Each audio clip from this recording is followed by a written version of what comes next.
कुछ रीजंस हैं। तो जब मैं छोटी थी ना, तो मुझे तो डॉक्टर ही बनना था और मुझे आई सर्जन बनना था एक्चुअली में।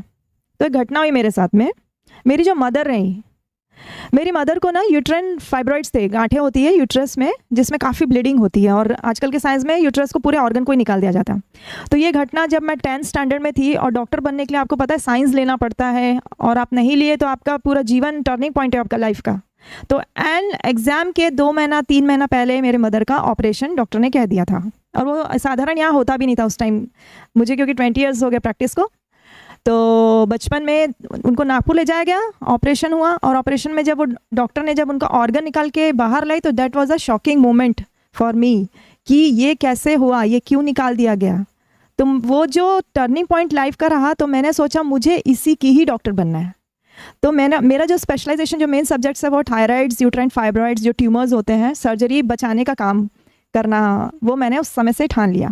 लेकिन उसके पीछे भी जब सोच आई कि आखिर ये बीमारी ठीक क्यों नहीं होती, बार बार ये क्वेश्चन मेरे दिमाग में आता था। तो फिर बदकिस्मती से मेरा एंट्रेंस एग्ज़ाम दिया, PMT, प्री मेडिकल टेस्ट, बहुत अच्छा हो, मेरा MBBS में नहीं हुआ। आज मुझे ऐसा लगता है क्यों, क्योंकि जो मेरा इंटरेस्ट का सब्जेक्ट था, जो मैं चाह रही थी, जिसे मैं ढूंढ रही थी, वो चीज़ मुझे यहाँ पे उसको खोज करके मिली।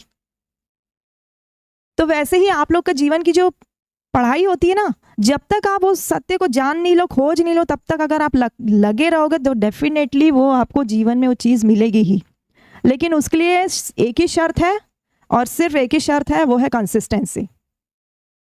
तो हम लोग क्या करते हैं, थोड़ा बहुत हासिल कर लेते, थोड़ा सा कॉन्फिडेंस आता, लगता है कि हाँ हम कर लिए और कर लेंगे।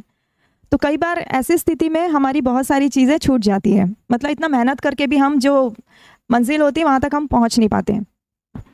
ये जो दौड़ होती है जीवन की, उस दौड़ में हमारे साथ जीवन में कई घटनाएं होती हैं जिसका हमारे ऊपर असर होता है, चाहे वो पॉजिटिव हो, हमारे साथ खुशी की घटना हो, चाहे वो गम की घटना हो, उसका असर हमारे ऊपर होता है।